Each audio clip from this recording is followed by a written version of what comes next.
Qual que era a parte, qual foi a parte mais dolorosa de você estar distante da sua família? Eu acho que a parte mais dolorosa, e aí começa depois que a minha filha Isabela nasceu. Uhum. Quando a Isabela nasceu, eu comecei a perceber que nas fotos de aniversário dos meus filhos, eu chegava com uniforme de treinador, eu nunca tava, e sempre depois, na hora que cantava o parabéns. Então eu não participava das festas.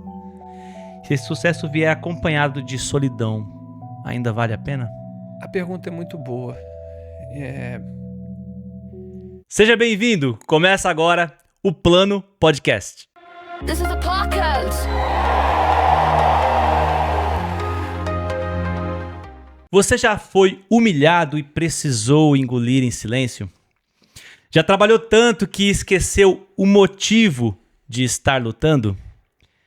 Já teve sucesso, mas mesmo assim sentiu um vazio enorme dentro de você?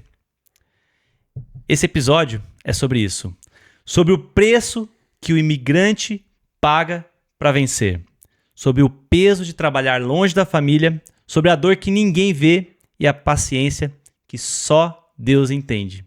E hoje, para bater esse papo aqui, eu trouxe o Felipe Mourão. Seja bem-vindo, Felipe. Prazer, Dani. Obrigado pelo convite. É uma honra estar aqui batendo esse papo com você. Que fera, brother. Cara, pra mim é uma honra também ter você aqui e a gente poder falar das suas experiências aqui nesse país que tanto abençoa a gente, mas nem todos saem abençoados. E provavelmente você é um abençoado, mas não foi sempre flores, na verdade? Não, na verdade não. Acho que como todo imigrante, né? Tem os seus percalços pelo começo, mas tem histórias boas. Você que tem boas histórias na vida. Legal, a gente quer ouvir essa história, eu quero ver essas histórias aqui hoje. E você que está assistindo a gente já sabe, deixa aquele precioso like, porque quando você faz isso, o YouTube entende que você gostou desse podcast e você gostaria que outras pessoas pudessem ver. Quando você faz isso, você nos ajuda e é muito importante o seu like e o seu comentário. Bom, Felipe, então vamos falar um pouquinho aí de onde que você é do Brasil, como que é, qual que era o seu plano para você vir para os Estados Unidos. Conta um pouquinho da sua história.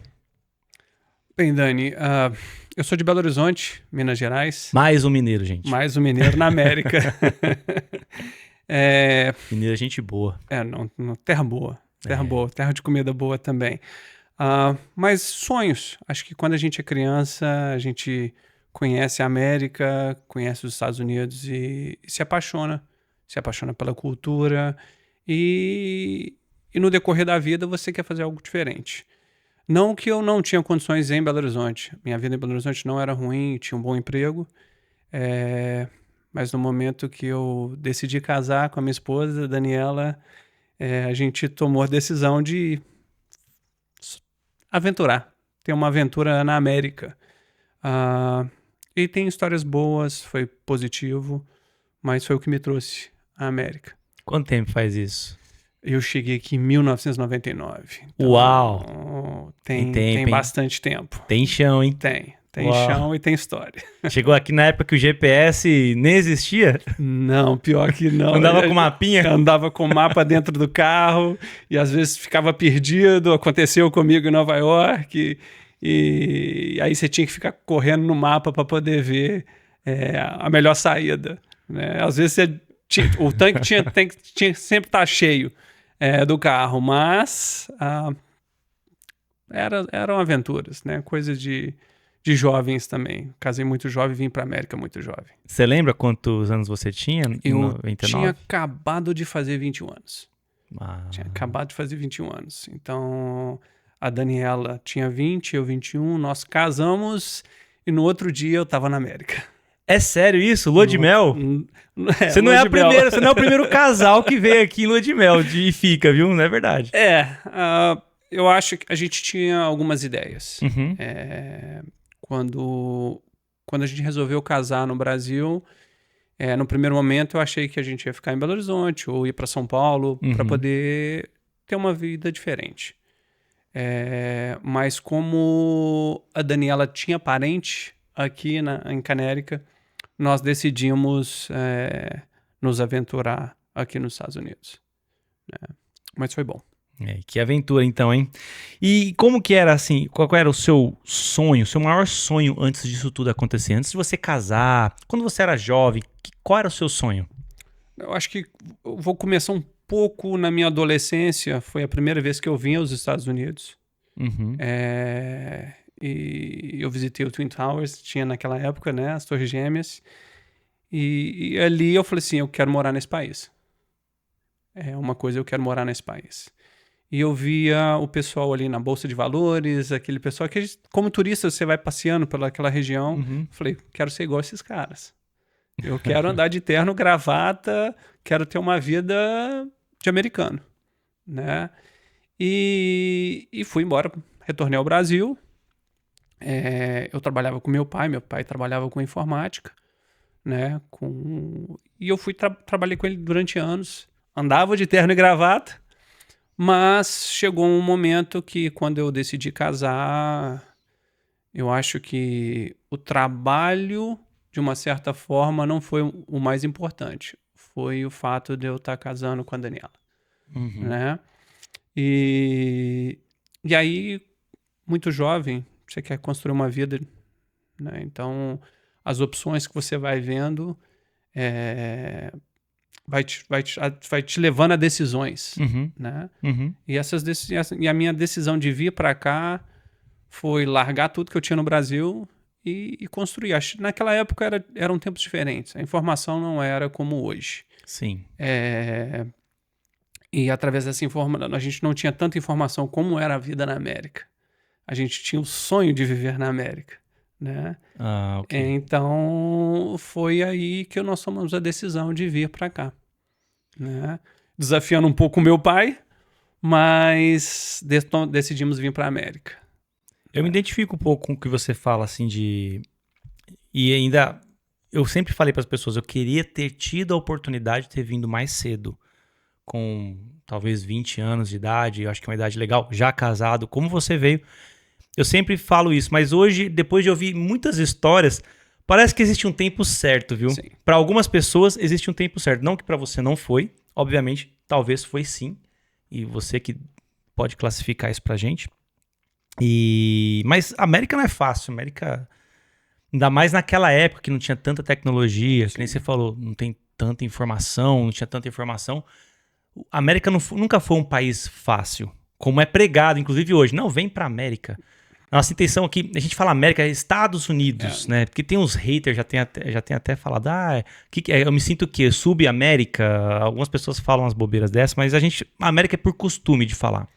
Mas aqui, vir para os Estados Unidos, morar, não é algo fácil como muitos youtubers falam, como as pessoas falam. Eu acredito que, se hoje não é fácil, eu não quero nem imaginar como seria na sua época, quando você veio para cá. nem consigo imaginar isso. Já ouvi muitas histórias, talvez eu acho que você é o mais antigo dos que passou aqui nesse podcast. Vamos ver lançar o desafio pro pessoal, o mais antigo vir, né? Tá convidado, não? Quebrar o seu recorde. Tá convidado. Eu acredito que você é o mais antigo até agora de todos os entrevistados. Então acho que vai ter muita coisa legal pra gente aprender aqui. E obviamente quando eu falo América não é fácil, porque muita gente é humilhado nesse país. Muita gente sofre problemas de humilhação e nem todo brasileiro tá pronto. Você já foi humilhado em alguma ocasião aqui? Já fui humilhado em mais de uma ocasião. Uau. Eu acho que essas humilhações também vêm por alguns motivos. E o meu motivo principal é achar que eu falava em inglês. Porque a gente estudava no Brasil, a gente achava que o inglês que a gente aprendia lá era o suficiente. E quando eu cheguei aqui, eu percebi que era o contrário, né? Então, tinha que aprender muita coisa. E dentro de uma humilhação que me marcou de uma certa forma, mas que foi um marco para mim, morando aqui, foi no meu primeiro emprego. Né? Logo no primeiro trabalho? Logo no primeiro trabalho. Então, aquele sonho de chegar de terno e gravata não se concretizou. Oh. Então, o que tinha para fazer era limpar prato, lavador de prato, né, dishwasher. E essa foi meu primeiro emprego na América. Foi para construção, mas esse principalmente eu acho que tem um marco na minha vida, né? E o inglês foi um fator predominante. Quando eu cheguei aqui, eu fui trabalhar num restaurante. Então, lavador de prato, na cozinha nós tínhamos gente da América do Sul, né? Falava espanhol, e você arranhava o espanhol com o inglês, com o português, e ia trabalhando. E lavando prato num determinado momento, a waitress, a menina que servia, ela me pediu uma colher. Então, era um momento de pico no restaurante, na qual ela precisava dos utensílios. E ela me pediu uma colher, um spoon.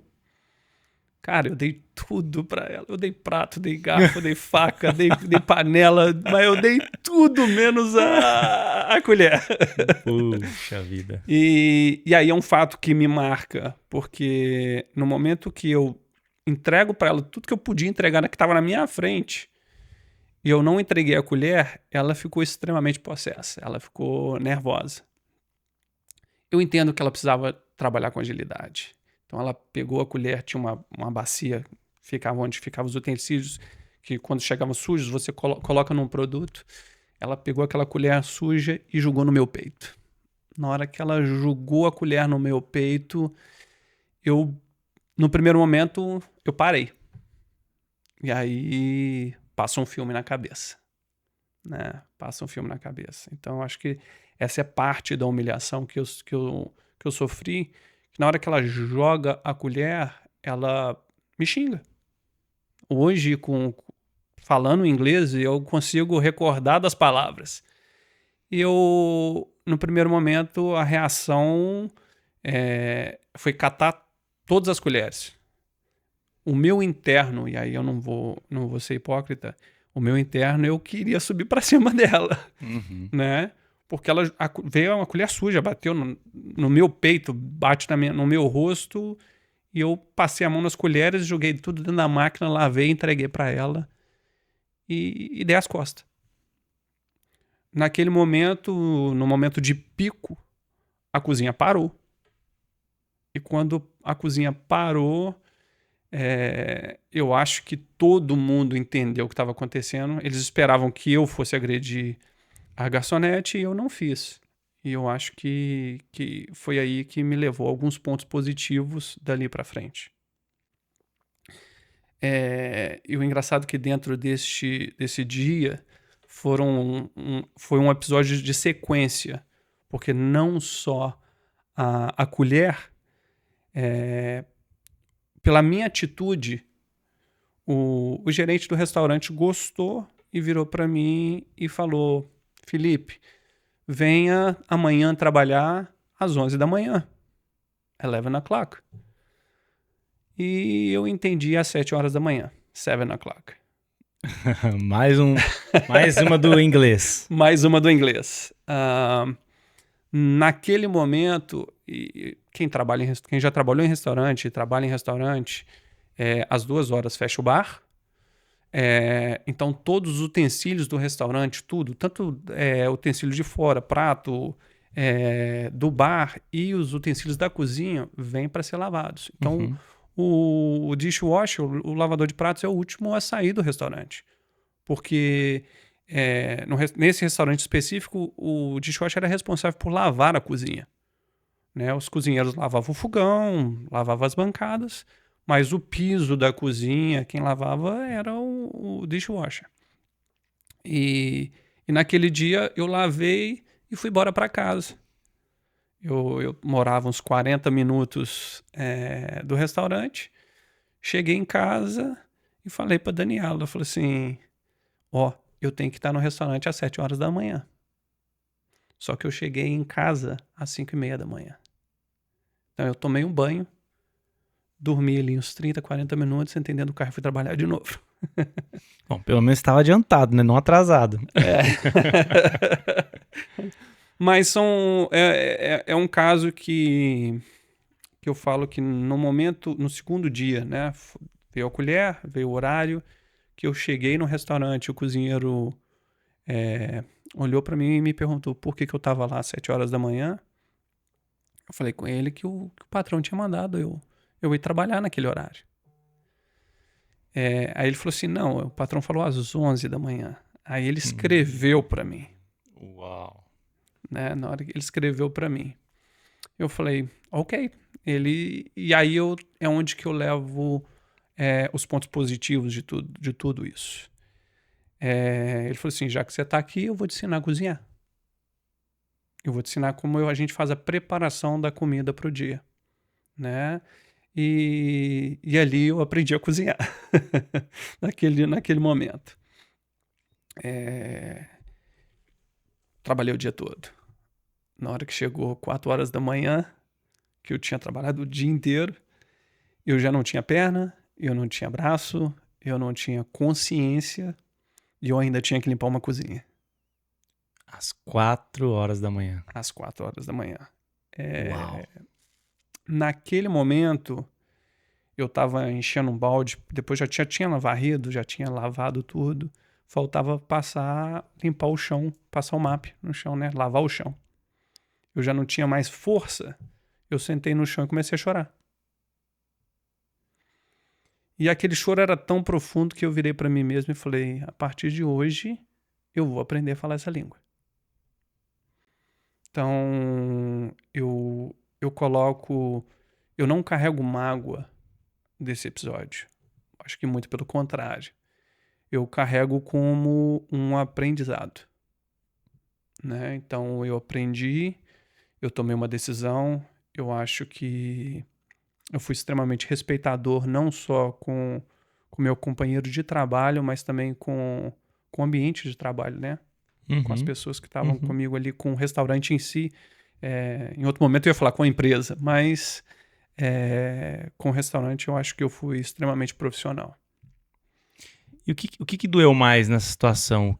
Embora você não entendesse tudo, mas o que te disseram ou que você precisou engolir para não perder o emprego? Eu acho que os dois. Eu acho que o fato da colher no peito é uma agressão. E aquela agressão, como um homem, te fere. Uhum. Vindo de uma mulher, e aí onde eu sou muito grato pelos meus pais, pela educação que me deu, eu não reagi com agressão. Né? Eu tive a consciência de não agredir, de simplesmente executar o que eu tinha que executar e tentar dar a volta por cima. Então aquilo me marcou, me feriu. Foi uma ferida no meu eu. O não compreender a língua, eu acho que foi além do meu eu. Foi, ok, qual foi a decisão que eu tomei, o que eu fiz de errado na minha vida a partir dali. Né? E ter a consciência que eu tinha que consertar. Né? Eu tinha um trabalho estável no Brasil, eu abri mão desse trabalho estável para viver o sonho americano. Que não era o seu sonho inicial. Não. Não foi o seu sonho de estar ali vestido de gravata, trabalhando na Times Square, não, na Wall Street. Wall Street, yeah. Como corretor na Bolsa de Valores. Um bom trabalho. E como é que você conseguiu reagir nesse momento sem perder o controle? Eu sou uma pessoa bem calma. Eu acho que... Sempre foi assim? Sempre fui bem pacífico. Legal. É lógico que, como todo ser humano, você tem momentos de explosão, mas eu sempre fui muito pacífico. Naquele momento em específico, eu pedi para Deus. Eu falei, Deus, como é que eu saio dessa situação? Porque é uma fração de segundo, mas é o que te vem. É acreditar, é ter fé em algo que vai te manter no prumo. Né? Então eu acho que foi o que... porque passa um filme. É uma fração de segundo, mas para quem já viveu uma humilhação, passa um filme na sua cabeça. Então, passa o filme da minha criação, dos meus pais, de todo mundo que me cercou, no que eu acredito. E dentro desse filme você reage, né? E por eu ter sempre ser cercado de pessoas muito estáveis, eu acho que eu fui estável naquele momento, né? Eu acho que as pessoas que sempre me cercaram eram pessoas muito bem centradas. Eu tive a consciência de estar centrado e não cometer uma loucura, né? Eu não agi pelo ímpeto. Eu acho que eu agi com bastante razão e entendendo o meu papel naquele momento. Porque quando a gente vem para os Estados Unidos a gente depara com essa situação, você compreende que você não está no topo, você está na parte de baixo, né, de uma cadeia, né? recomeçando. Então, eu sabia que naquele momento ter uma reação explosiva ia causar mais dano, entendeu, do que qualquer outra coisa. Sempre quando a gente reage a uma ofensa, a algum maltrato, provavelmente a gente ainda acaba saindo errado, porque a gente já tá no ápice da nossa emoção. Sim. Eu tive um episódio parecido com esse, eu até me identifico com o que você falou, foi quando eu fui trabalhar num lugar e aconteceram algumas situações lá, e o patrão me ligou no final do dia, eu tava com a maleta de ferramentas dele, e o patrão me ligou e falou, olha, e eu tinha prometido a ele que eu ia trabalhar até o final do dia, enquanto eu não concluísse a tarefa que ele me deu. O pessoal precisou ir embora, eu falei, não, fica tranquilo, pode ir na frente que depois eu me encarrego de achar uma forma de ir embora, tá tudo certo. Só que eu tinha esquecido da ferramenta que tava comigo, até porque eu tava usando, mas enfim, das ferramentas, né? Era uma caixa de parafusos, enfim. Aí o patrão me ligou no final do dia, falou, você pode trazer pra mim tal coisa? Eu falei assim, olha, não posso porque eu tô a pé, né? Eu pedi pro pessoal, falei pro pessoal ir na frente porque eu tinha que terminar aqui. Aí ele falou, tudo bem. Aconteceu um episódio, o patrão foi e se encontrou com essa pessoa, parente dele, e ele ficou, e ali meio que deu umas indiretas, né? Falando assim, a pessoa que não trabalha até tarde. Esse rapaz ficou muito bravo comigo, falando que eu era um 7-1. Quando eu cheguei na segunda-feira, meu irmão, ele me deu um esculacho, com razão, porque ele não sabia até então a minha versão. Ele ficou com aquilo remoendo o fim de semana. Ele teve tempo para remoer e escolher palavras para me falar. Eu não, só cheguei no trabalho. Ele me deu um esculacho. E falou e apontava o dedo na cara. E aquele negócio vai te provocando, você sabe? Vai te provocando. Dedão na sua cara, um cara que você não conhece. E vai vindo aquela sua humanidade interior que às vezes já quer partir pra cima. Eu falei, não, eu segurava a mão fechada pra trás, falei assim, ó, se ele encostar em mim, eu vou partir. Aí não vai dar certo, né? Homem com homem já dá pra resolver, né? Com mulher não daria, no seu caso. E, cara, eu engoli e fiquei contando de 1 até 1000. Aí eu falei, eu acho que eu preciso contar até 10.000. Nessa que ele terminou de falar, eu olhei pra ele, você terminou de falar? Sim. Aí eu virei as costas e saí. Só que nessa hora que eu saí, quem tava do lado de fora? O patrão. Ele ouviu tudo. E ele sabia que eu estava sendo, naquele momento, injustiçado. Aconteceu que, naquele momento, ele bateu no meu peito e falou, olha, você era o cara que eu estava orando e buscando. Gostei da sua atitude, de ser paciente. E eu estava muito bravo. Eu saí mesmo assim, continuei contando lá fora. Depois aconteceu. O que isso me levou a fazer, né? Claro que aqui você está aqui para contar histórias, não a minha história, mas só para mostrar o quanto que isso me lembrou, essa história. Me fez pensar o quão é importante você ter paciência. Sim. Saber contar até 10, se passar dos 10, conta até 100, até 1000, mas conta. Não tenta resolver na hora que você tá com a cabeça quente. Alguém tem que recuar. Sim. Se um tá enfrentando, alguém recua. Se os dois avançar, você imagina. Aí pega um pedaço de pau, dá na cabeça do outro lá, e quando vai ver, tá na delegacia, você é imigrante. Cara, que confusão que ia dar. Então, pra quê? Pra quê? E cara, isso é parabéns pra você ter tido logo essa postura. Comigo também foi bem no início. Vejo que você deve ter colhido bons frutos depois desse episódio. Sim. E aí você ficou um tempo aqui. E aí você conseguiu se tornar corretor? Como é que ficou? O que você faz hoje? Bem, o sonho permanece. Ai, que legal. Mas eu acho que a vida aqui vai te moldando e vai te transformando. Uhum. Então, eu do dishwasher, me tornei cozinheiro, trabalhei em restaurante, pizzaiolo, fui trabalhar na construção, né? Pô, cara, você E faz pizza, man? faço pizza. Ô, Consigo mano, fazer. você não sabia não, a gente vai ter que fazer pizza agora. Faço pizza, trabalhei em pizzaria. Também fui para construção, né? Trabalhei com pintura, perdi o digital do dedo lixando o gabinete. Quem nunca? Tem um vídeo, inclusive, engraçado, que eu não tenho ele, não sei nem onde que ele tá. Mas tem um vídeo engraçado mostrando os dedos sem as digitais. Uau. Mas aí,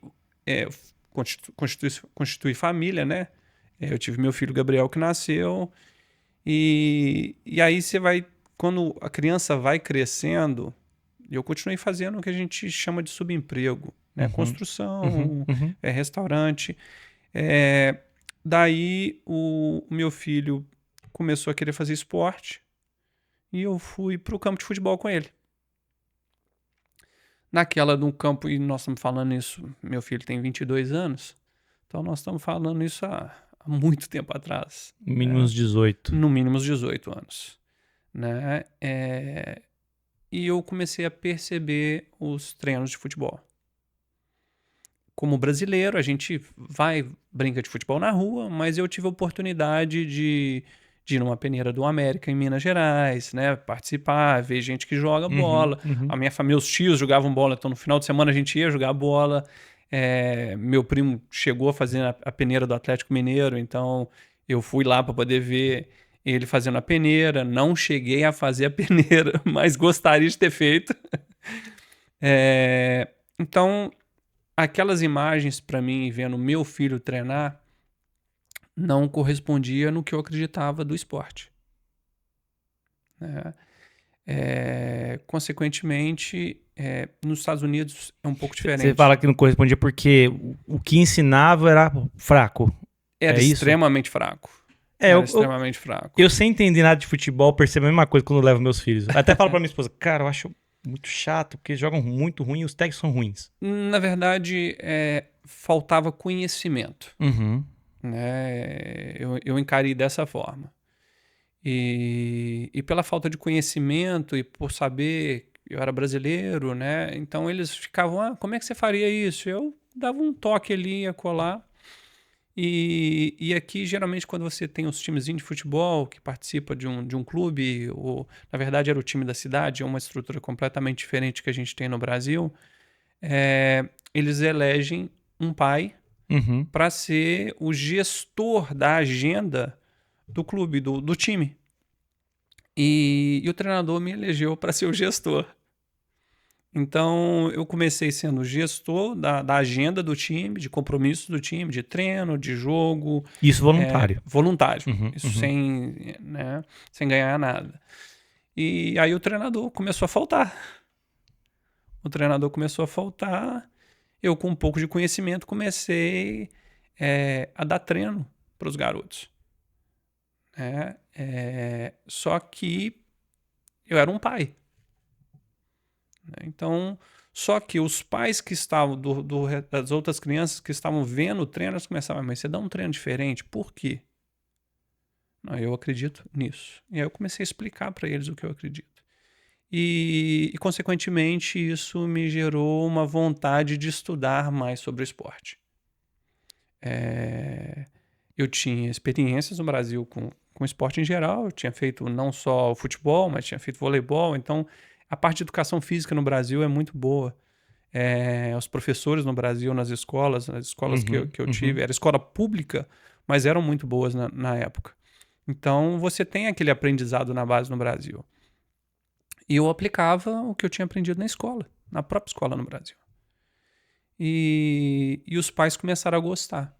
E o treinador começou a faltar cada vez mais. Até um dia que o diretor chegou em mim e falou assim, assume como treinador.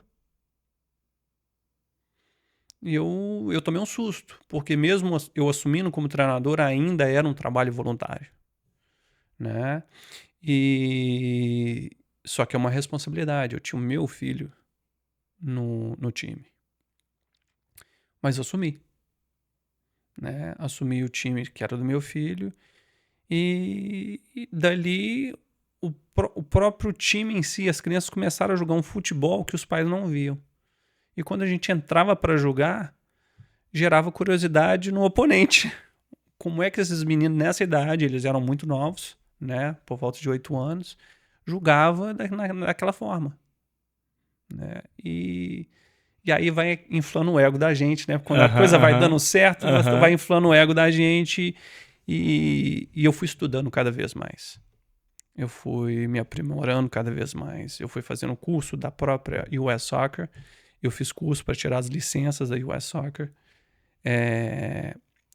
E aí, nesse decorrer, eu era presente com meu filho, porque eu estava com ele no campo, num trabalho, né?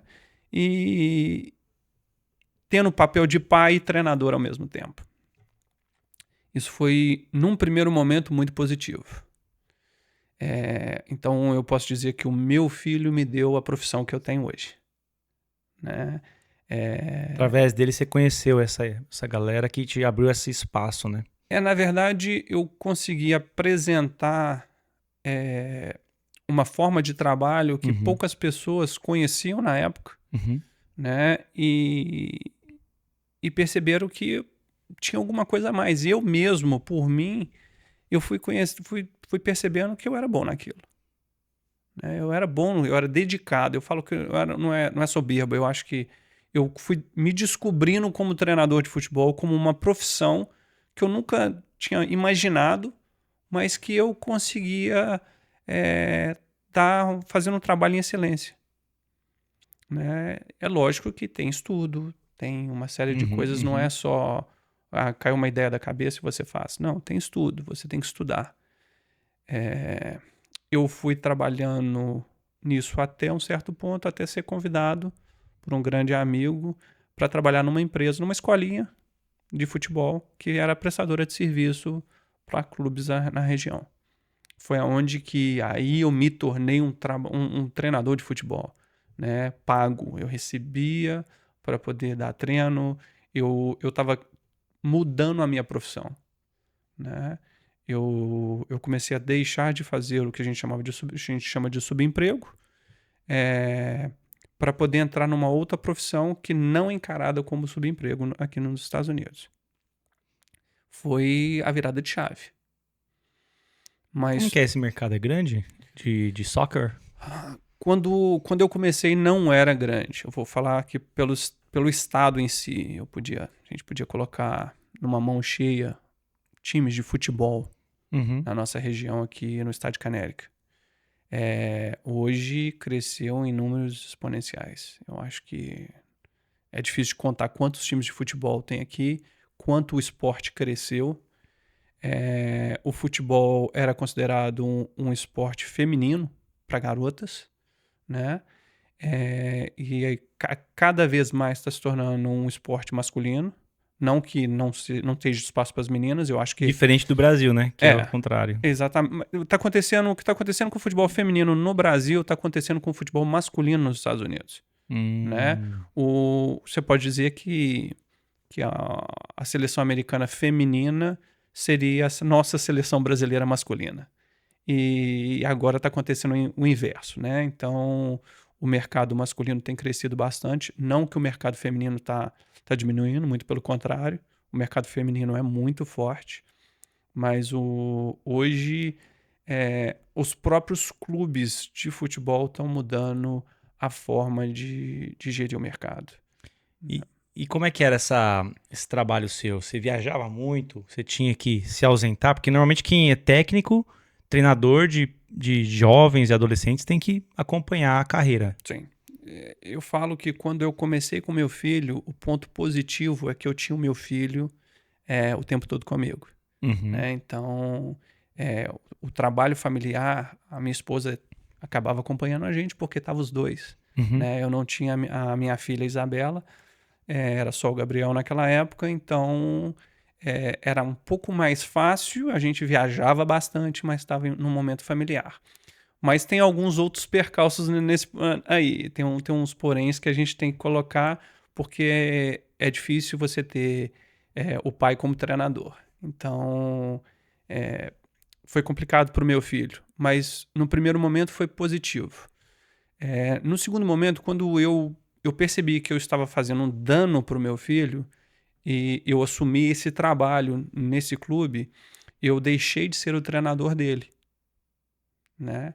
E passei a me dedicar a outras crianças, né? Então, não só criança, mas jovem e adolescente, né? Eu trabalho com todas essas faixas etárias. Mas eu comecei a ter uma distância do convívio familiar. Porque, sim, o treinador, no nível que eu já me encontrava, a gente viajava bastante, né? Você imagina que você dá treino 5 dias na semana, de segunda a sexta, e aí, dependendo da quantidade de times que eu treinava, eu tinha jogos aos sábados ou aos domingos, ou sábado e domingo. Uau! Né? Então, começou a existir uma distância entre o Felipe pai e o Felipe treinador da família, né? Então a gente estava um pouco mais distante, sim, né? No final do dia a gente acaba refletindo sobre isso. É interessante você falar isso porque eu tenho alguns amigos e eles trabalham em outros ofícios e eu sempre os orientei que não era bom o trabalho dele por estar longe da família. Mas eu nunca tinha conversado com alguém da sua área de atuação, um técnico de futebol, que eu acho muito legal. Como você falou, realmente é uma profissão bem legal. Né? Eu acredito que você se identificou, você estudou, você falou, fui atrás de informação para isso. Então você se especializou e você viu que aquilo era escalável para sua carreira, para sua vida.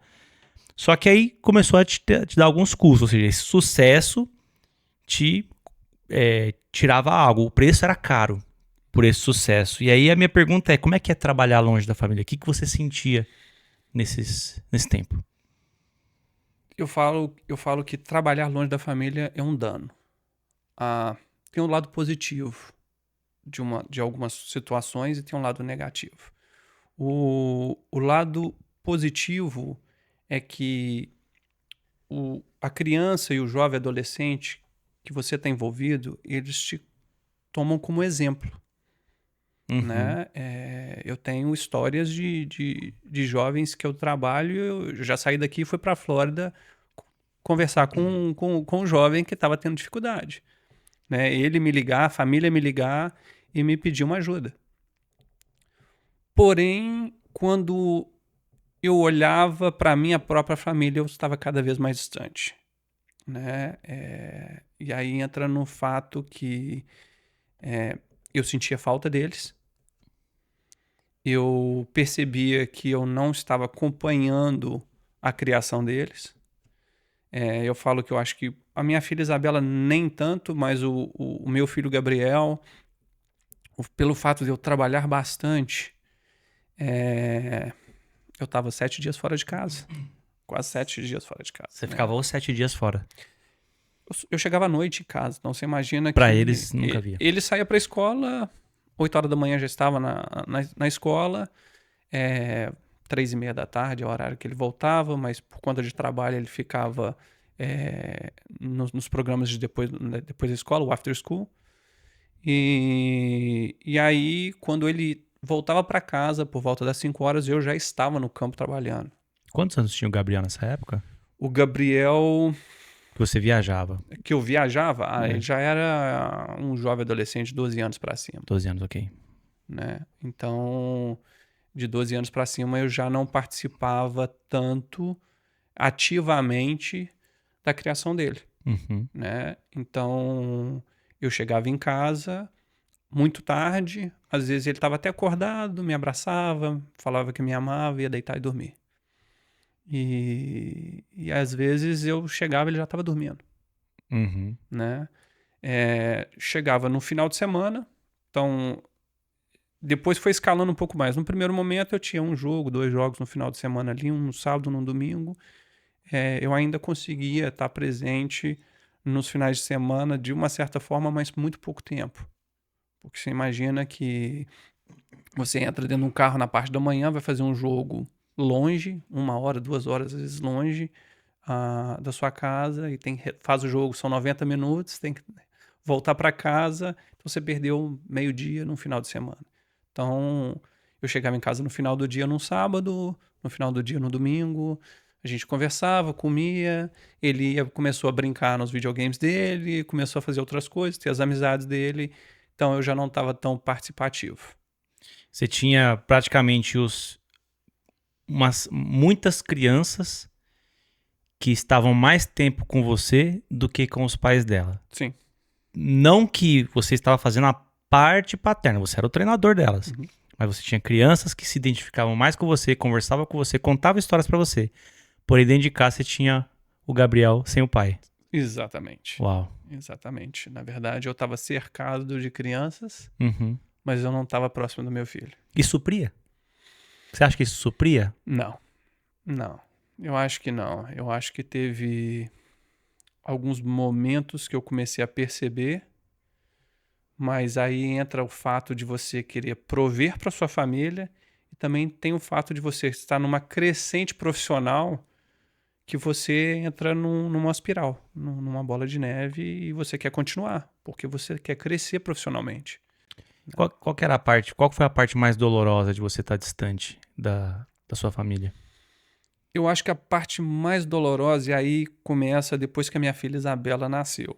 Uhum. Quando a Isabela nasceu, eu comecei a perceber que nas fotos de aniversário dos meus filhos, eu chegava com uniforme de treinador, eu nunca estava, e sempre depois, na hora que cantava o parabéns. Então eu não participava das festas. Uau. Né? A minha esposa numa correria, numa loucura, os meus irmãos que moram aqui nos ajudando, né, meus cunhados, amigos ajudando a minha esposa, e eu chegava num último momento. E na hora que eu comecei a perceber isso é que eu vi que eu estava fazendo mais dano, né, do que uma coisa positiva para os meus filhos. E aí você começa a rever uma série de coisas. Quando eu comecei a ver as fotos e ver que eles estavam se divertindo, eu comecei a me sentir sozinho.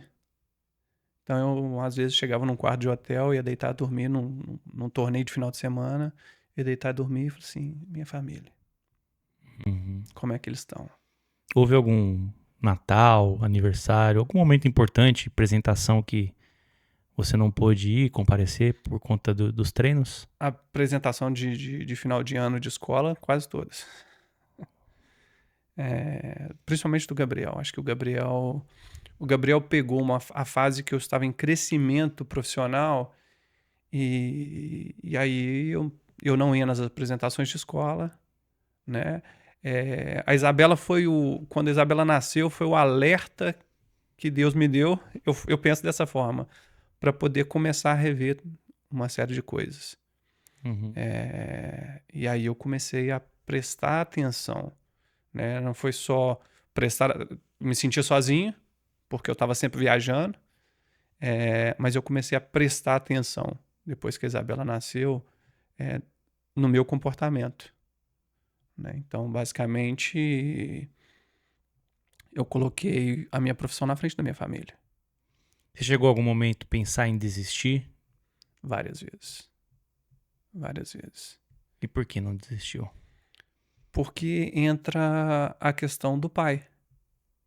Do pai provedor, o pai que tinha que prover, o pai que tinha que estar presente, né? Eu acho que parte do meu erro foi querer suprir com coisas materiais o meu papel de pai. A presença do pai, a conversa. Isso faltou. Principalmente para o Gabriel, eu posso dizer que faltou. A Isabela eu ainda tive tempo de corrigir a rota. Né? O Gabriel, ele passou muito tempo sozinho, sem a presença do pai. Então, eu sou muito grato à minha esposa, porque a presença dela foi fundamental para o meu filho. Né? Então, Ela também trabalhava. Ela também trabalhava, Uhum. né? Ela também trabalhava. Eu cheguei a trabalhar com ela também. No processo de crescimento profissional, eu acabei trabalhando com a Daniela também.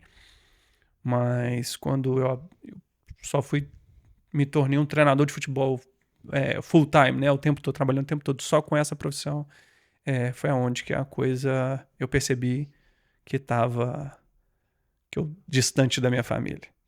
Mas o que é pior pra você? A distância física ou o medo de não fazer o sacrifício valer a pena? Eu tinha um vazio. Eu tinha um vazio que eu não... Pelo fato deles não estarem presentes. E ao mesmo tempo eu fazia o sacrifício para poder prover.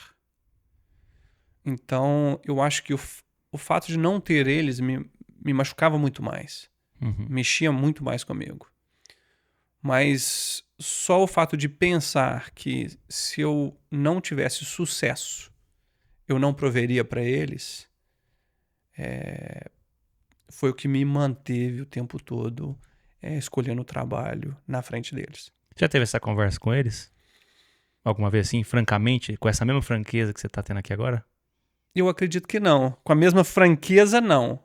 A gente já teve conversas parecidas, Uhum.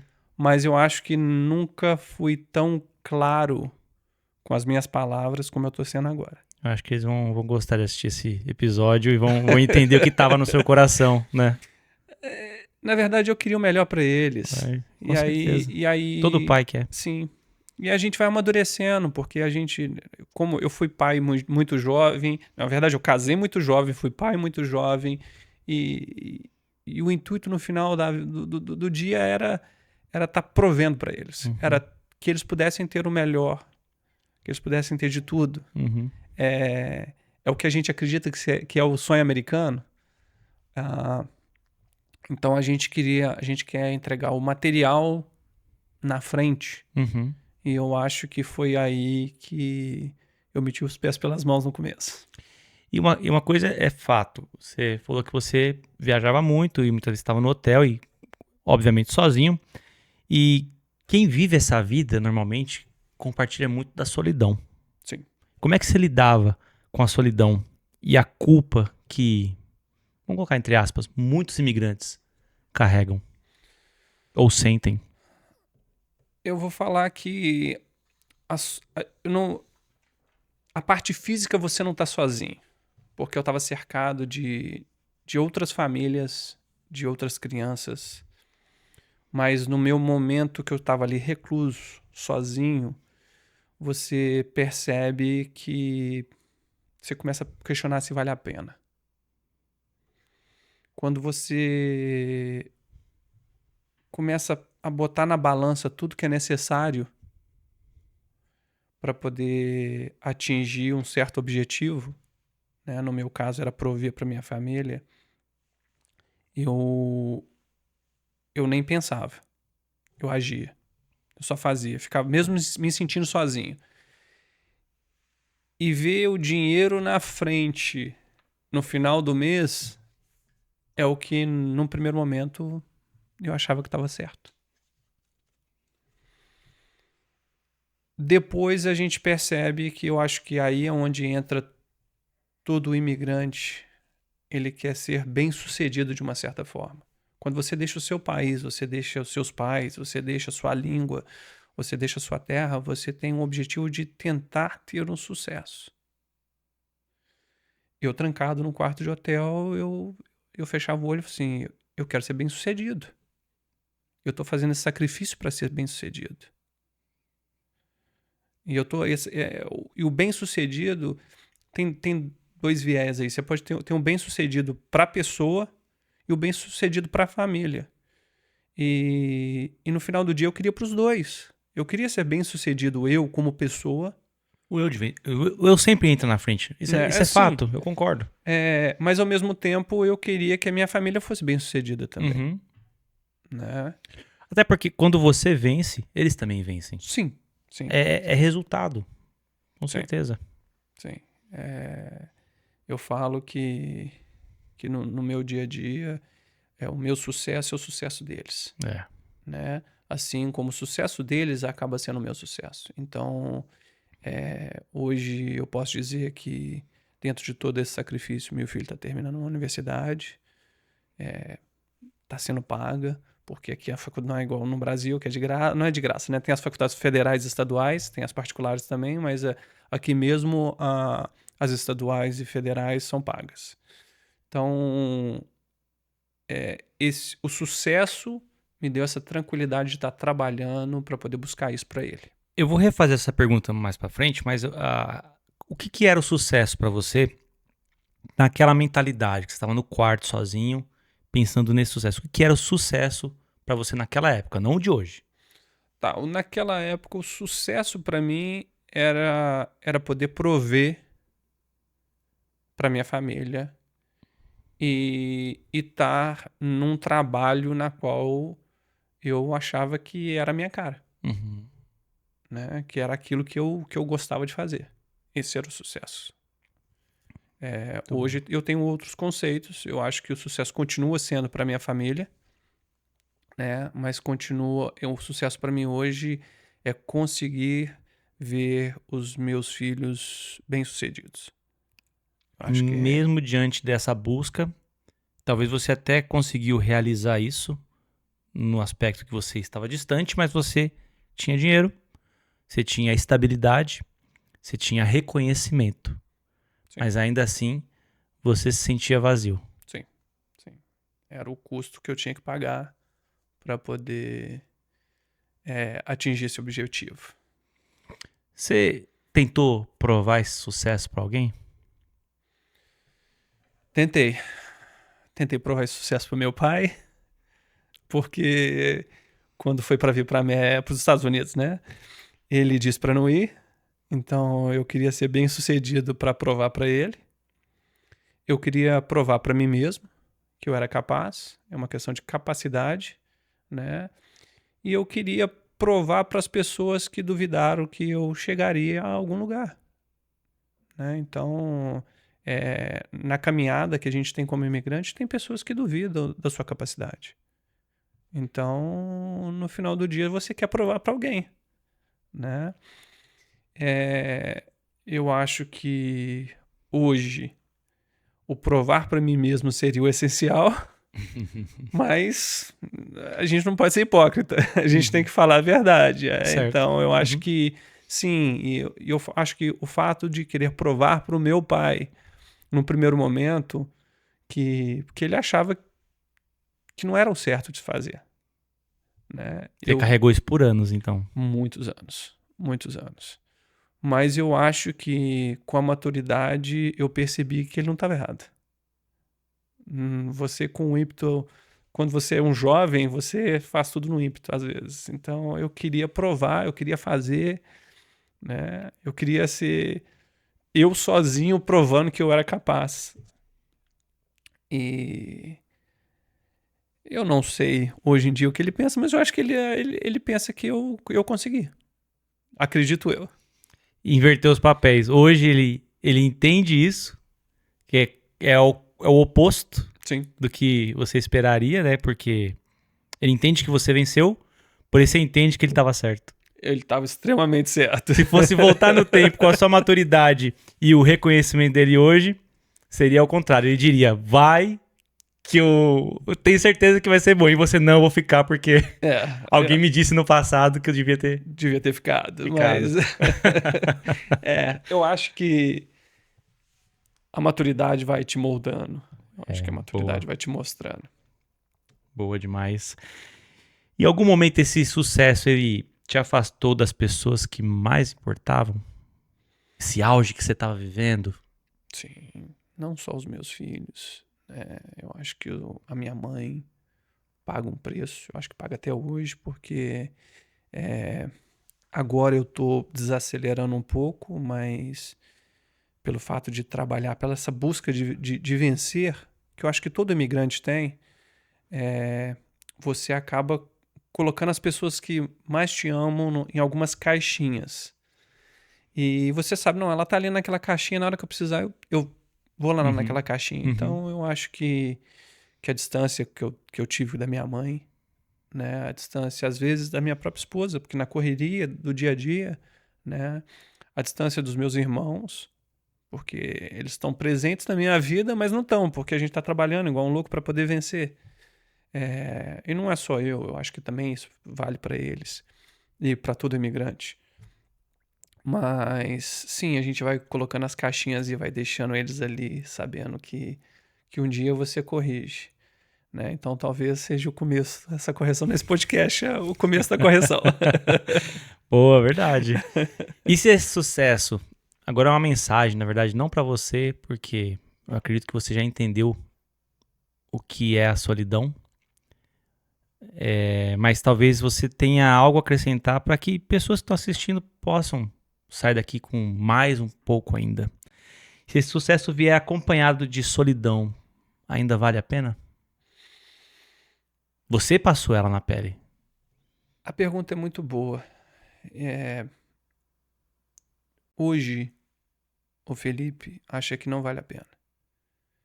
Eu acho que existem meios e maneiras de você estar cercado de pessoas que você ama e que te amam, que possam estar caminhando junto com você.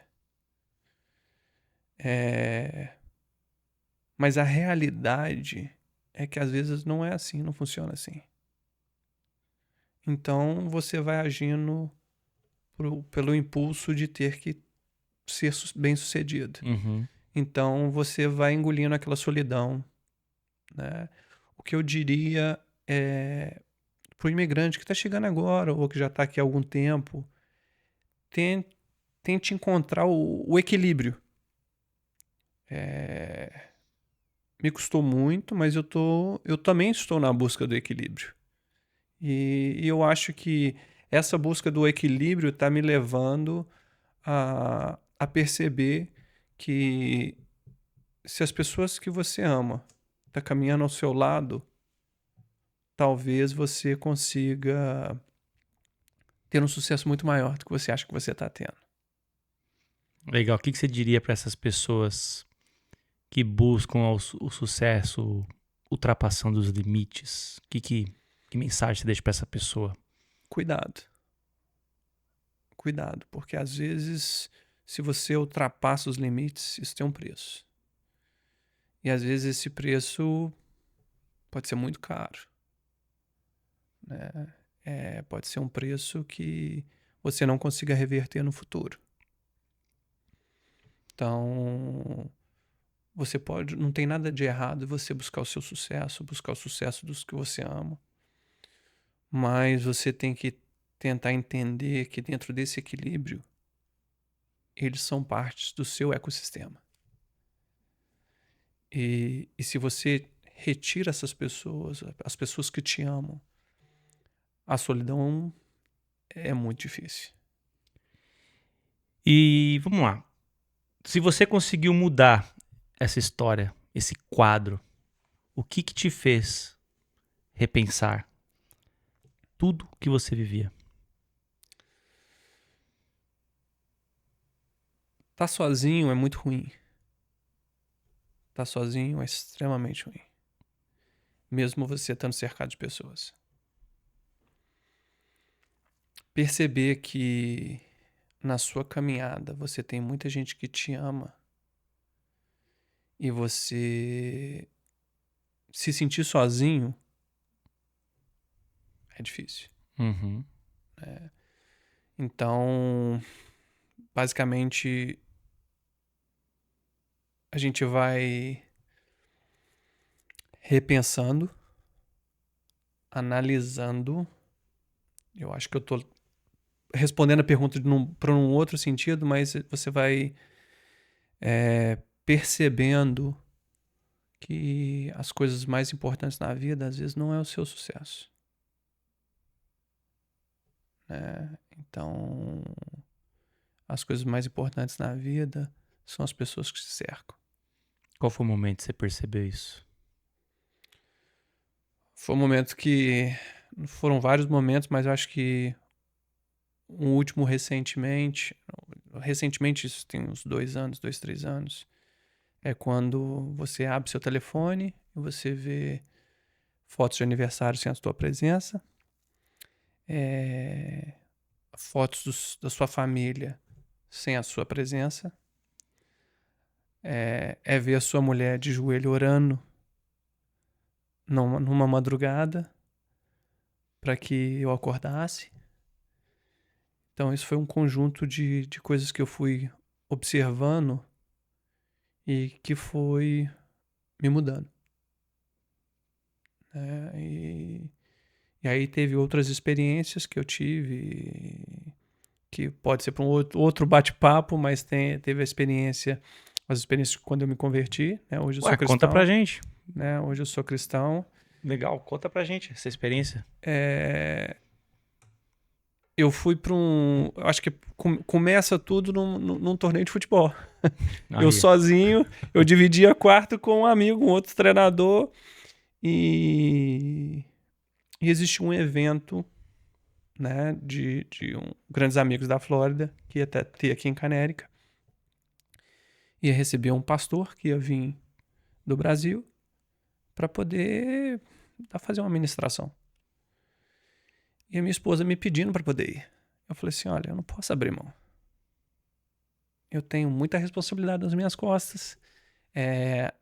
A essa altura eu já não era só o treinador, eu passei a ser diretor de futebol do clube na qual eu trabalhava.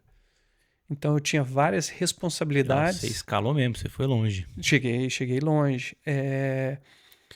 Mas eu cheguei no quarto de hotel, tinha um torneio, eu estava me preparando para o torneio e a minha mulher orando. É onde que eu falei que foi onde que começa a virada de chave, né? Ver a sua esposa orando. Uhum. Ela me pediu para poder ir. E eu falei assim, é impossível. É impossível. E nada é impossível para Deus, eu coloco dessa forma. Nada. Boa. As minhas palavras foram de impossível, então eu cheguei no hotel numa sexta-feira, de tarde. O torneio começava no sábado. Então o evento seria o sábado o dia todo, o domingo é segunda-feira. Na hora que eu cheguei no hotel, eu olhei pro Weather Channel, né, para poder verificar o tempo. Vai garoar. E ela me ligou, vem. Eu falei assim, não tem como, não vou, sem discussão, sem conversa. Eu tenho que ser profissional nesse ponto. De repente o tempo fechou, caiu um pé d'água.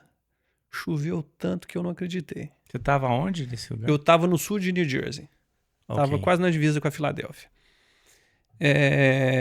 E choveu tanto que eu falei assim, vai mudar algumas coisas. Só que geralmente torneios assim, o que eles mudam o local. Mas o torneio não cancela. É muito raro um torneio de futebol cancelar o evento. E aí quando eu falo que Deus faz todos os milagres dele, a única idade, nesse torneio específico eu fui com uma certa idade, um age group.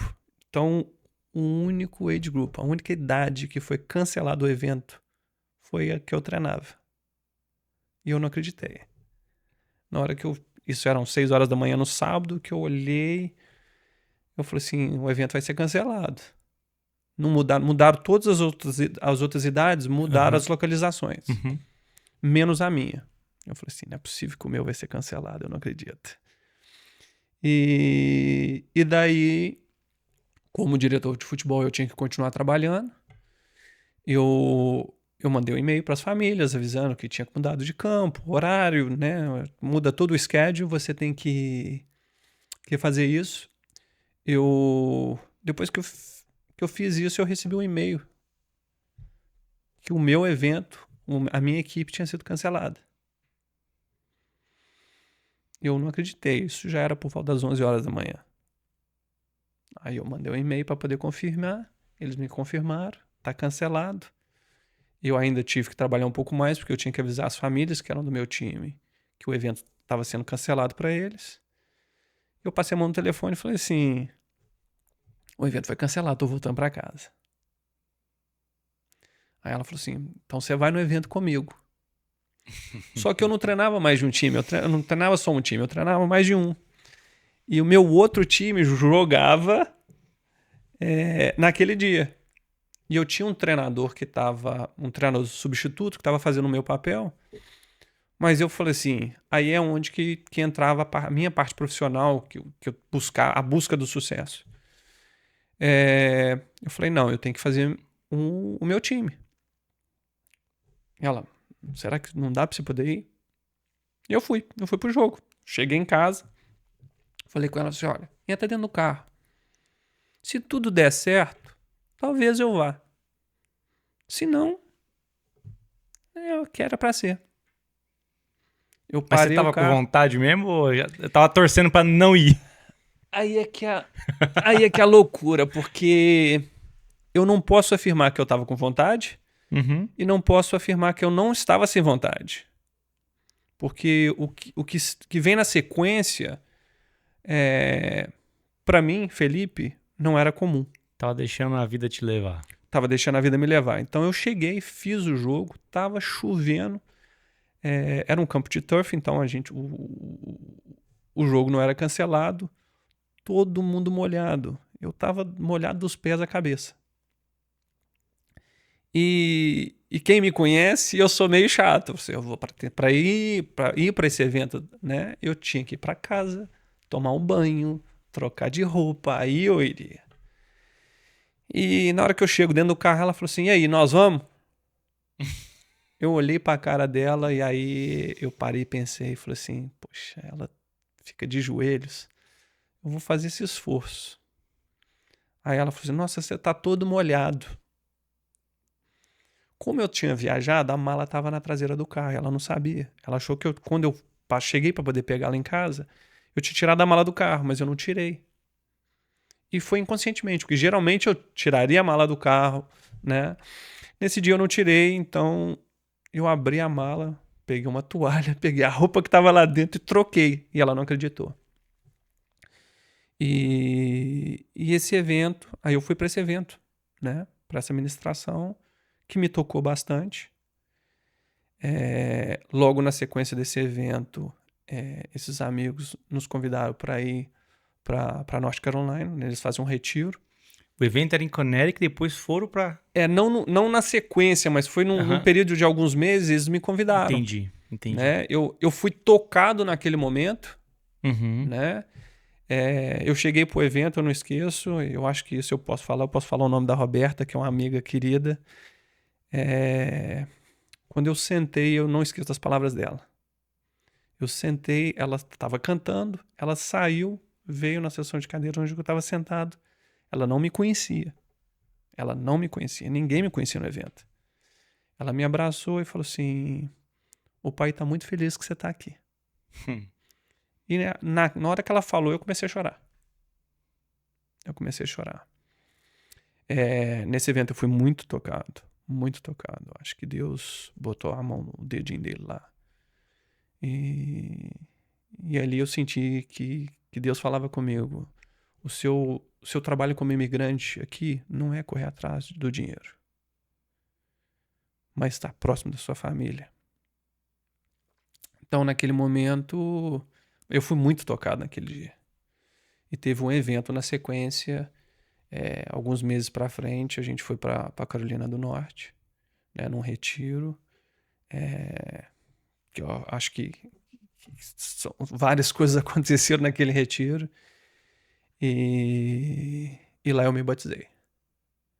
Né? Naquele dia eu aceitei Jesus, me tornei cristão, fui criado numa família católica, mas me tornei cristão naquele dia.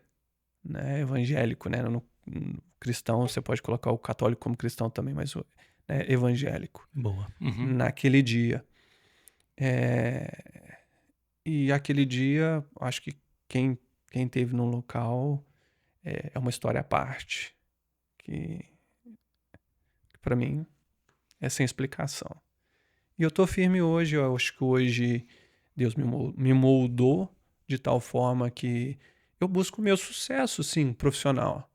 Mas hoje meu sucesso profissional não é à frente da minha família. A minha família vem em primeiro lugar. Né? Eu tenho Deus, minha família, e depois vem meu sucesso profissional. E aí é o que eu tenho visto é que a busca incessante do sucesso, ele funcionou muito mais como um freio de mão, não me permitindo crescer, do que outra coisa. Então eu acho que quando a gente é imigrante na América, a gente quer ter sucesso, quer, mas eu acho que a gente tem que vai muito dentro do equilíbrio que eu comentei, né? O meu equilíbrio começou dessa forma. Muito bom, muito bom. E o que mudou na sua vida depois que você decidiu desacelerar? Porque você teve um encontro com Cristo, você praticamente entendeu que isso tudo que você acabou de falar, mas o que de fato mudou na sua vida depois que você decidiu desacelerar? Depois que eu decidi desacelerar, eu acho que o meu sucesso profissional é uma consequência, levando nesse ponto, mas eu acho que o meu sucesso como pai, como marido, como amigo, como irmão, como filho, tem mudado. Mudou bastante. Mudou bastante, muito. Ainda tenho que evoluir, né? Eu acho que existe espaço para evolução, mas hoje eu sou um pai melhor, eu sou um esposo melhor, acredito eu que sou um filho melhor. Mesmo meus pais estando no Brasil, eu preciso dar uma melhorada, mas já sou um filho melhor. Eu acho que eu sou um irmão melhor, né? E quando eu falo de melhor é de presença, de amizade, né? De companheirismo, de conversa, de compreensão, de amor. Então, eu acho que o desacelerar para mim me trouxe uma conexão muito maior, não só com Deus, mas também com a minha família em geral. Então, hoje, a minha cabeça processa muito mais pro meu lado familiar do que pro meu lado financeiro. Uhum. Né? O lado financeiro hoje é uma consequência de toda essa evolução que foi lá do começo, em 99 até hoje. Né? Então, hoje, muita gente pode falar, você não corre atrás, hoje você está com a vida tranquila. Não estou com a vida tranquila. Ainda tenho as minhas preocupações, ainda tenho meus percalços, ainda preciso trabalhar para sobreviver. Não estou com... A gente tem aquele ditado no Brasil que é com burro na sombra. Não, muito pelo contrário. Mas hoje o meu sucesso profissional não vai à frente de quem eu amo, do que eu acredito, né? De qualquer coisa que vai. O sucesso profissional hoje é uma consequência. E o dinheiro vai ser provido quando você tem paz para poder executar o que você quer executar. Né? Aí vem aquela pergunta que eu fiz pra você há pouco tempo. O que é sucesso pra você hoje? O sucesso é poder chegar em casa, beijar minha esposa, botar minha filha pra dormir e orar, formar o meu filho. Tô doido pra ele chegar em casa, porque quando ele vai formar, ele vai retornar pra casa, mesmo não sendo um hábito do americano, mas ele vai voltar pra casa e eu poder abraçá-lo, orar toda noite que ele for pra cama. Dentro das dificuldades continuar provendo, né? Mas tá ali presente na vida daqueles que eu amo, né? Inclusive os meus pais, né? O tempo que eles têm aqui, eu ainda quero estar muito mais presente na vida deles, mesmo bom. com a distância daqui pro Brasil. Muito bom, muito bom. E o que mais te dá paz hoje? Depois de tudo isso que você viveu e tudo que você aprendeu? Dani, eu acho que Deus me dá uma paz tão grande. O dia que eu aceitei Jesus, ele me confortou.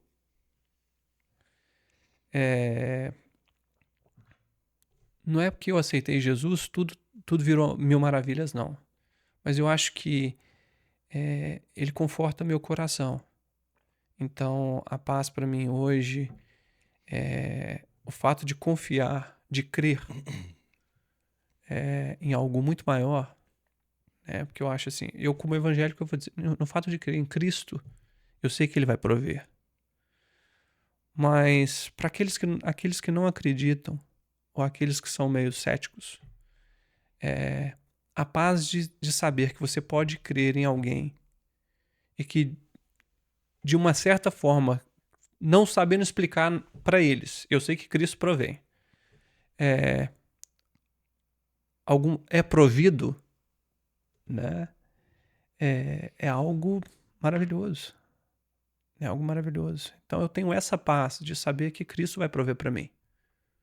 Né? É no que eu acredito, é no que eu creio. Essa é uma verdadeira paz, né? Não é uma promessa de um Exatamente. homem qualquer que fala assim, não, pode deixar comigo, conta comigo que eu tô com você. Não. Essa paz é devido à promessa que a gente tem, Sim. que ele nos faz constantemente. É aquilo. A gente tem, como eu já disse, a gente tem os nossos percalços, a gente tem as nossas dificuldades, mas o fato de crer nele já te dá uma paz. E eu acho que essa paz vai muito além, porque você tem a paz profissional, você tem a paz familiar, né? Você tem a paz do seu eu interior. Então eu acho que todo esse conjunto vai te levando num conjunto que vai te permitir ter a paz em geral. Né? Tem uma dificuldade? Tem um boleto para pagar, vamos dizer assim? Tenho.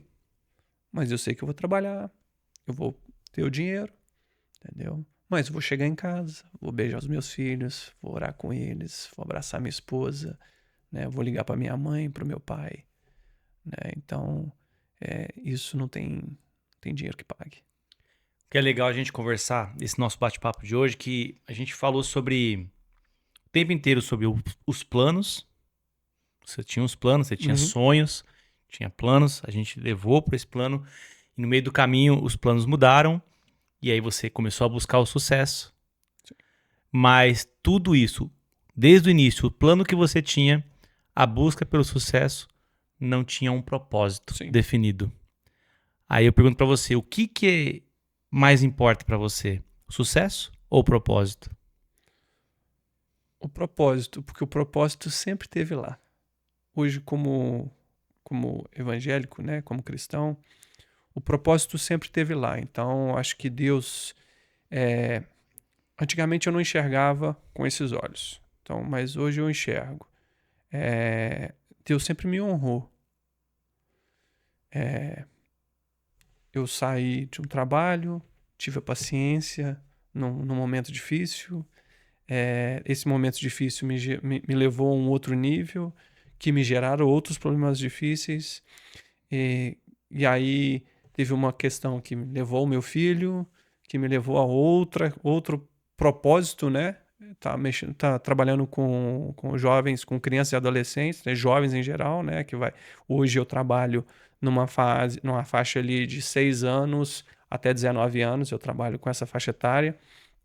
Então, ele foi moldando, eu acredito que Deus foi moldando o meu propósito. O propósito hoje é muito mais importante, né? E aí, quando eu paro, fecho os olhos e falo, qual era o meu propósito? O meu propósito é ajudar a direcionar esses jovens que estão aí. Hoje o mundo está cheio de barulho, muito, a gente chama de noise, né? Muita distração.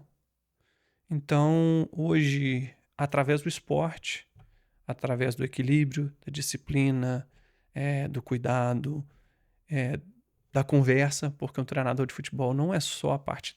você vai jogar vai fazer um esporte, vai jogar um futebol. Cobrança, não, meta, vamos. Não, você tem o trabalho psicológico que você faz hoje, né? É onde que eu tô entrando. É o trabalho psicológico. Quando... Aí vai o fato de um pai me ligar, não foi mas vários pais já me ligaram, conversa com meu filho. E aí você vai entendendo o seu propósito. Você faz uma ligação, eu pego um avião, vou para a Flórida, converso com o garoto, ele acalma, ele vê de outro ângulo, né? Eu percebi que o propósito é mais importante do que qualquer sucesso, né? E o propósito vai me levar ao sucesso, né? Não tendo que abrir mão das coisas mais importantes. Top. Né? Eu acho que é isso que o propósito te leva. Muito bom. E aí você, com toda essa experiência, com toda essa identificação de propósito, de conversão, você deu um tempo, voltou com novas ideias, com agora não só a busca do sucesso e não apenas um plano, você tem um propósito, você entendeu o seu propósito de vida, entende o que você quer fazer. E hoje, como que você lida com essa questão técnica, de você ser técnico? Como que você hoje trabalha? Aproveita o espaço, já fala um pouco sobre você, o que você está fazendo hoje. Nós temos vários projetos, né? Eu tenho meu projeto profissional no que eu trabalho, é onde eu falo que o meu propósito estava ali, Deus sempre me honrou, sempre me abençoou. Hoje eu posso dizer que eu tenho atletas, né, garotos que passaram na minha mão, jogando num nível muito avançado. Em college, eu tenho um garoto hoje que está jogando no Barcelona, no Arizona, Uau. na escolinha do Barcelona. E se ele for bem, provavelmente ele vai para a Espanha. Eu tenho um garoto que hoje está jogando no Estudiantes da Argentina. Uau, Né? Ele saiu, um que garoto fera. americano, foi para lá. Os pais são colombianos, mas sim, foi para lá. Então, assim, Deus foi me honrando com isso. Eu fui vendo o meu propósito. E quando eu decidi desacelerar, eu senti que Deus falava comigo assim, olha, agora tá na hora de você largar tudo, né? Largar a loucura, que como diretor de futebol era uma loucura. Você imagina que eu trabalhava num clube, você tinha ali 800 famílias.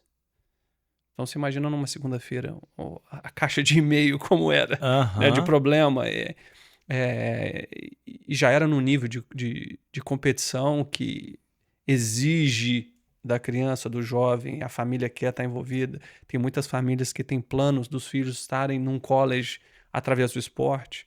E aí é um outro assunto que a gente pode entrar num outro momento.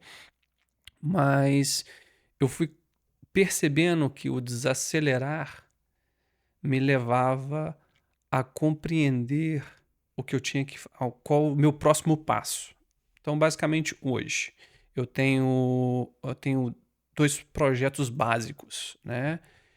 Um é o meu profissional, né? Na qual hoje eu já não sou mais diretor de futebol, eu saí do clube, eu senti que Deus falou, já deu, você tem que ir para um outro nível. Então, hoje eu trabalho com análise de desempenho, né? Que é basicamente trabalhar com o desenvolvimento do atleta e a compreensão do jogo. Mas aí eu vou um pouco mais além. Não é só a compreensão, aí vai dentro da experiência que eu tenho. Não é só compreender o jogo, não é só ter uma tomada de decisão dentro do jogo, mas existe um fato que, tanto aqui nos Estados Unidos, não é uma coisa só nos Estados Unidos, mas tem fatos no Brasil que ocorreu, é a pressão mental no atleta, ou a pressão mental na criança, no desenvolvimento da criança. Né? Então, hoje, eu trabalho em cima disso. Né? Nós estamos com um projeto de um podcast também, a gente está com um projeto de desenvolver um acompanhamento online, né? Uma página no YouTube, trazer o jovem para que a gente possa estar direcionando eles. Então, esse é o meu trabalho profissional, né? É ensinar eles o jogo, é trabalhar o mental deles para que eles possam performar, que eles possam compreender. E aí existe o meu trabalho social, que é um outro projeto que a gente está desenvolvendo, na qual eu levo a igreja, eu quero levar, não é a igreja, acho que eu tô me expressando mal, eu acho que eu quero levar a base de Cristo, né, para dentro do conceito dos jovens hoje. Eu acho que, como eu disse anteriormente, você tem muito barulho, né, você tem muita coisa, muita influência negativa, então por que não desenvolver um projeto na qual você possa trazer uma coisa positiva, né? Entender que existe amor, existe carinho, existe compreensão, existe conversa, existe direcionamento, né? Esse é um outro projeto que está numa fase embrionária ainda, mas que eu acredito que logo vai estar Legal, no ar. quando tiver um nome, caso o nosso podcast subir, a nossa conversa subir antes do projeto, assim que você tiver o nome, a gente coloca aqui. Provavelmente vai estar aqui na descrição do vídeo, coloco na descrição. Se já surgiu o nome, se já tem um canal, você vai me passar, também vou colocar. Obviamente também vou colocar todos os seus contatos aqui para o pessoal poder entrar em contato com você na questão técnica. E só pegando aqui o gancho do que você acabou de falar, é interessante porque quem busca sucesso, quem tem um plano e busca sucesso, jamais coloca Cristo como base. Sim. Porque vai atrapalhar o caminho. Sim. Ninguém que quer crescer quando coloca Cristo, quando fala de religião, não que Cristo seja religião, mas coloca qualquer religião no caminho, mas parece que não, quando fala do cristianismo, até as mídias sociais, quando a gente começa a falar muito sobre Cristo, vamos dar uma polida, vamos flopar esses vídeos, né? E a gente sabe, já estamos acostumados com isso. Cara, esse bate-papo foi incrível, meu. Foi muito bom poder conhecer a tua história, poder compartilhar. Eu agradeço muito você ter vindo aqui, compartilhar a sua história, compartilhar tudo que você passou aqui. E, obviamente, acredito que vai ser até bom para os seus familiares ouvir aquilo que estava no seu coração. Eu agradeço toda a sinceridade, honestidade. Obrigado. Eu que te agradeço, Dani. Eu te agradeço. Bom agradeço demais. a oportunidade. É lógico que no podcast a gente quer dividir as nossas experiências como um imigrante. A gente quer dividir as nossas experiências do dia a dia, como você atingiu o sucesso. Mas o que eu posso dizer para o imigrante é o seguinte: nunca desista. Mas você tem que entender que não é só o dinheiro. Você tem outras coisas que estão no caminho. Se você abrir mão dessas coisas, pode ter um preço muito caro. Então, ame, trabalhe e ache o equilíbrio, porque o sucesso, a América traz sucesso para todos que buscam. Mas vamos lá, vamos buscar o que é importante para nós, não só o dinheiro. Muito bom. E a gente vai ficar então com essas palavras finais do Felipe Mourão. E é isso aí, você que ficou até agora, você que assistiu tudo, muito obrigado pela sua audiência. Agradecemos se você compartilhar. Gente, todo mundo tem aqueles amigos, né, que tem bastante afinidade. Entra lá no seu grupo de WhatsApp, nas redes sociais, compartilha esse vídeo. Talvez você foi aí edificado, as palavras falou com você que quer ter a experiência de ser imigrante, você que já é imigrante, está vivendo talvez um caos parecido com esse que o Felipe viveu, seja o momento de você compartilhar, porque da mesma forma que você recebeu essa mensagem, outras pessoas precisam se enriquecer daquilo que ouviram aqui. E é isso aí, a gente vai ficando por aqui. Agradeço mais uma vez, Felipe. Obrigado Volte a todos. sempre. Se você quiser ver o Felipe de novo, coloca aí, ó, hashtag Volte Felipe. Tem muita história. Tem história aí, vamos contar os detalhes, a história da conversão dele, vai ser muito legal. Mas é isso aí, a gente vai ficando por aqui, obrigado, e a gente se vê no próximo episódio. Valeu! Obrigado.